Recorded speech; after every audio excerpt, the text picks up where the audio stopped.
네, 경찰청장님. 예. 네, 지금 그 국정 혼란, 거의 마비 상태이고요. 사회가 혼란스러운 이 상황에서 치안 유지하시느라고 대단히 노고가 많으십니다. 업무보고 인사 말씀도 잘 들었고요. 그 예. 내용 중에 두 가지 부분에 대해서 질의를 좀 하겠습니다. 예. 업무보고 인사 말씀 중에 모두의 말씀하신 내용 중에 보면 새로운 유형의 범죄나 사건, 사고, 테러와 같이 국민을 불안케 하는 위험 요인도 증가하고 있다 말씀하셨죠? 예. 네. 지난 19대 국회 말미에 엄청난 파장을 불러일으키면서 직권상정의 요건이 되느냐 안 되느냐, 필리버스터 이런 논란 끝에 통과시킨 테러방지법 잘 알고 계시죠? 예. 네. 힘들고 어렵게 많은 사람의 반대에도 불구하고 어쨌건 통과가 됐다면 이 법은 제대로 이행 집행이 되어야 되는 것 아니겠습니까? 예, 그렇습니다. 네, 한번 내용을 보실까요? 가장 중요한 내용. 테러가 무엇인지 이 법은 어떻게 규정하고 있느냐? 테러란 국가 정부의 권한 행사를 방해하거나 공중을 협박할 목적으로 하는 행위라고 규정을 하고 있습니다. 그의 다양한 구체적인 행위들을 규율하고 있고요. 또 이런 부분을 막기 위해서 이런 부분들을 선전선동하는 글이나 그림을 긴급 삭제할 수 있도록 하고 있고, 테러 단체를 구성하거나 가입하는 자들에 대해서는 형사처벌할 수 있도록 하고 있습니다. 그 밖에는 많은 제재 내용들을 담고 있죠. 알고 계시죠? 예. 그 다음에 일반 우리 형법과 폭력행위 등 처벌에 관한 법률에도 보면 폭행, 상해, 협박, 공갈, 특히나 2인 이상이 공동으로 하는 행위에 대해서는 엄중 처벌을 규율하고 있습니다. 당연히 잘 알고 계시고요. 다음에 한번 최근에 나타난 공개적인 이 부분들을 한번 보시죠. 잘 알고 계시죠? 저 남자는 박영수 특별검사의 자택, 집 앞에 야구방망이를 들고 여러 사람과 함께 위력을 과시하면서 목을 쳐야 한다. 공개적인 주장을 하고 있습니다. 박영수 특별검사, 국가와 정부의 권한 행사를 하고 있는 것이 맞습니까? 아닙니까? 예, 맞습니다. 그럼 이런 행위는 이런 국가와 정부의 권한 행사를 방해하려는 목적의 행위입니까? 그렇지 않습니까? 이런 그렇게 보입니다. 그렇게 보이시죠? 지금 이 사람에 대한 신원은 확인됐죠? 언론에 공개가 되어 있습니다. 방송에. 예. 이에 대해서 조치를 취하셨습니까? 지금 하여튼 박영수 특검뿐만 아니라 탄핵 찬반 집회에서 있었던 어떤 그런 부분에 대해서는 저희가 다 실질적으로 필요한 건 수사를 하고 또 내사를 하고 조사를 하고 있습니다. 테러방지법의 적용 검토하셨습니까? 그런 건 검토하지 않았습니다. 그럼 왜 테러방지법이 존재합니까 도대체? 필요 없습니까? 폐기시켜도 되겠습니까? 이 사안을 테러방지법에다가 이렇게 대입시키는 건 조금 앞서 말씀드렸지 않습니까? 요건에 맞지 않습니까? 국가 정부의 권한 행사를 방어하려고 하는 목적 명확하다고 인정하셨고요. 이 행동을 보면 목을 쳐야 한다. 무기 들고 2인 이상의 집단으로 공동으로 지금 행사하고 있는 폭력입니다. 집단적인. 그렇죠. 그 부분에 대해서는 구체적으로 좀 살펴봐야 되는데요. 테러방지법으로 처벌해야 될 건 아니라고 생각을 합니다. 왜 아니죠? 예. 지금 왜 아닙니까? 어떠한 언사를 했다고 해서 그것 자체가 실행에 착수가 있는 것도 언사만 아니고요. 있습니까? 행동 아닙니까? 예비나 음모는 행동이 아닙니까? 설사 저게 어떻게 의력의 과시이고요. 현실적으로 법으로 처벌한다 치더라도 테러방지법을 적용하는 것은 제가 보기에는 안 맞다고 봅니다. 예, 한번 검토해 보겠습니다. 예. 검토를 하셔야 될 것 같고요. 만약에 이러한 행동들이 테러방지법에 예외가 된다면 총장님이 말씀 안 하셔서 어떤 의도로 테러방지법에 대한 의미 상정을 하고 계신지 모르겠는데요. 만약에 외국에서 유입되는 테러리스트 혹은 북에서 파견하는 테러리스트만을 테러라고 상정하고 계신다면 이건 상당히 커다란 법과 테러 개념에 대한 오해라는 걸 먼저 말씀드립니다. 그렇지는 않습니다. 당연히 아니시죠? 예. 네. 그 다음 내용도 보시면요. 물론 한 사람의 행위이긴 하지만 태극기를 들고 무리를 지어 있는 분들이 지나가는 행인이 태극기를 들지 않는다는 이유로 폭행을 했습니다. 그렇죠? 만약에 이러한 행위들이 다수에 의해서 집단적인 위력과 공포 행위로 이루어진다면 공중을 협박할 목적이라고 분명히 봐야 하지 않겠습니까? 저 사안은 현재 저희가 수사를 해갔고요. 그렇죠. 해당 예. 행위자는 입건을 하실 그렇죠? 예. 목적으로 예. 수사를 하고 계시죠? 예.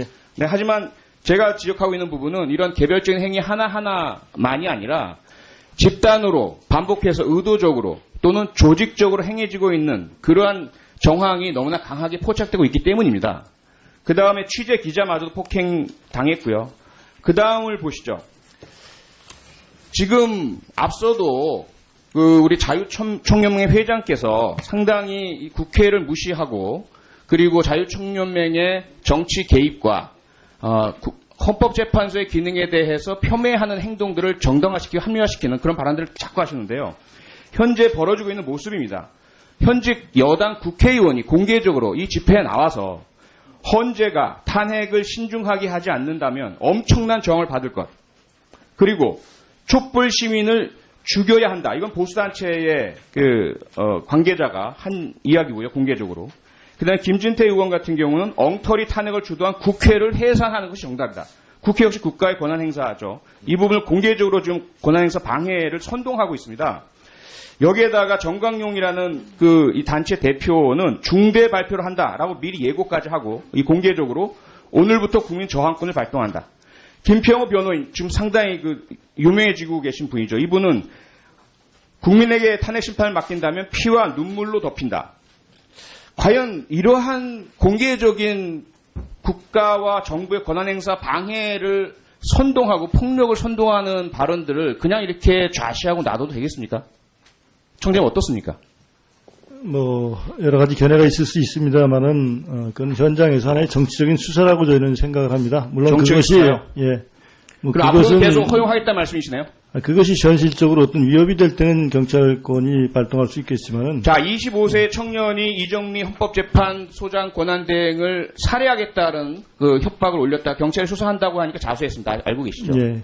그 사람의 돌발 행동이 그냥 개인적인 판단으로 행해졌다면야 그럴 수도 있겠다 싶지만 1년에 이러한 유력한 정치인들 또는 헌법재판소 대리인단 이런 사람들에 의해서 공개적인 선동에 이어서 나온 행동이라면 연계관계 반드시 보셔야 되는 거 아니겠습니까? 그 부분은 저희가 협박범으로 지금 입건을 했습니다. 예. 혹시 일종 추가?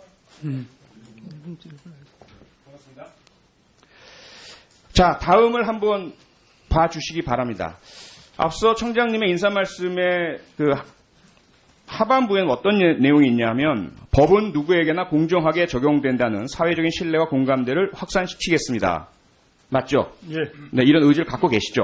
예. 근데 지금 보시면 그동안 경찰이 다른 성향, 다른 방향의 집회 참가자들에게는 얼마나 엄격한 법 집행을 해오셨는지. 소녀상 지킴이 대학생이 단지 집회 시위에 관한 법률을 위반했다는 이유로 입건 연행, 기소를 했습니다.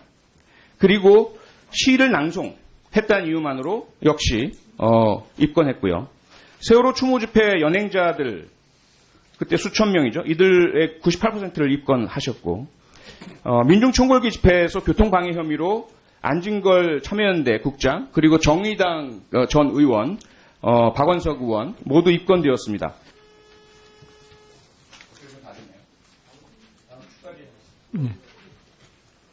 네, 표창원 의원님.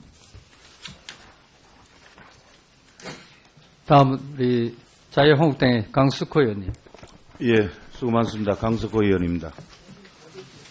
우리 행정자치부 장관님께 묻겠습니다. 오늘 업무보고 내용을 보니까요. 인구 감소 지역의 신발전 방안 마련 이렇게 해서 계획서가 올라왔는데 이것을 보니까 좀 구체적으로 어떻게 할 것인지 제가 몇 가지를 한번 짚어보겠습니다. 저도 제 지역구가 작은 군으로서 계속 이제 인구가 줄어드는 그런 바람인 추세인데요.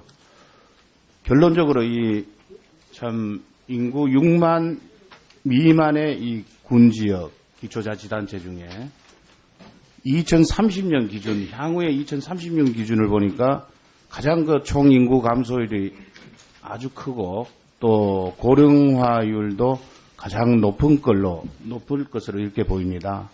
그래서 약 30년 내에는 228개 시군구 중에 또 84곳, 약 37%가 되는데 또 3,482개 읍면동 중에 1,383곳, 약 40%가 소멸할 것으로 이렇게 전망이 되는 보고서가 하나 나와 있는 걸 보았습니다. 그 내용 알고 계십니까? 예, 존경하는 강숙구 이 말씀대로 작년 12월 달에 고용정보원에서 그와 같은 보고서를 내고 네, 경찰청장님. 예, 네, 지금 그 국정 혼란, 거의 마비 상태이고요. 사회가 혼란스러운 이 상황에서 치안 유지하시느라고 대단히 노고가 많으십니다. 업무보고 인사 말씀도 잘 들었고요. 그 네. 내용 중에 두 가지 부분에 대해서 질의를 좀 하겠습니다. 예, 업무보고 인사 말씀 중에 모두의 말씀하신 내용 중에 보면 새로운 유형의 범죄나 사건, 사고, 테러와 같이 국민을 불안케 하는 위험 요인도 증가하고 있다 말씀하셨죠? 예, 네. 지난 19대 국회 말미에 엄청난 파장을 불러일으키면서 직권상정의 요건이 되느냐 안 되느냐, 필리버스터 이런 논란 끝에 통과시킨 테러방지법 잘 알고 계시죠? 예, 네. 힘들고 어렵게 많은 사람의 반대에도 불구하고 어쨌건 통과가 됐다면 이 법은 제대로 이행 집행이 돼야 되는 것 아니겠습니까? 예, 그렇습니다. 네, 한번 내용을 보실까요? 가장 중요한 내용. 테러가 무엇인지 이 법은 어떻게 규정하고 있느냐? 테러란 국가 정부의 권한 행사를 방해하거나 공중을 협박할 목적을 하는 행위라고 규정을 하고 있습니다. 그의 다양한 구체적인 것이죠. 저 남자는 박영수 특별검사의 자택, 집 앞에 야구방망이를 들고 여러 사람과 함께 위력을 과시하면서 목을 쳐야 한다. 공개적인 주장을 하고 있습니다. 박영수 특별검사, 국가와 정부의 권한 행사를 하고 있는 것이 맞습니까? 아닙니까? 예, 맞습니다. 그럼 이런 행위는 이런 국가와 정부의 권한 행사를 방해하려는 목적의 행위입니까? 그렇지 않습니까? 이런 그렇게 보입니다. 그렇게 보이시죠? 지금 이 사람에 대한 신원 확인됐죠? 언론에 공개가 되어 있습니다. 방송에. 예. 이에 대해서 조치를 취하셨습니까? 지금 하여튼 박영수 특검뿐만 아니라 그 탄핵 찬반 집회에서 있었던 어떤 그런 부분에 대해서는 저희가 다 실질적으로 필요한 건 수사를 하고 또 내사하고 조사를 하고 있습니다. 테러방지법의 적용 검토하셨습니까? 그런 건 검토하지 않았습니다. 그럼 왜 테러방지법이 존재합니까 도대체?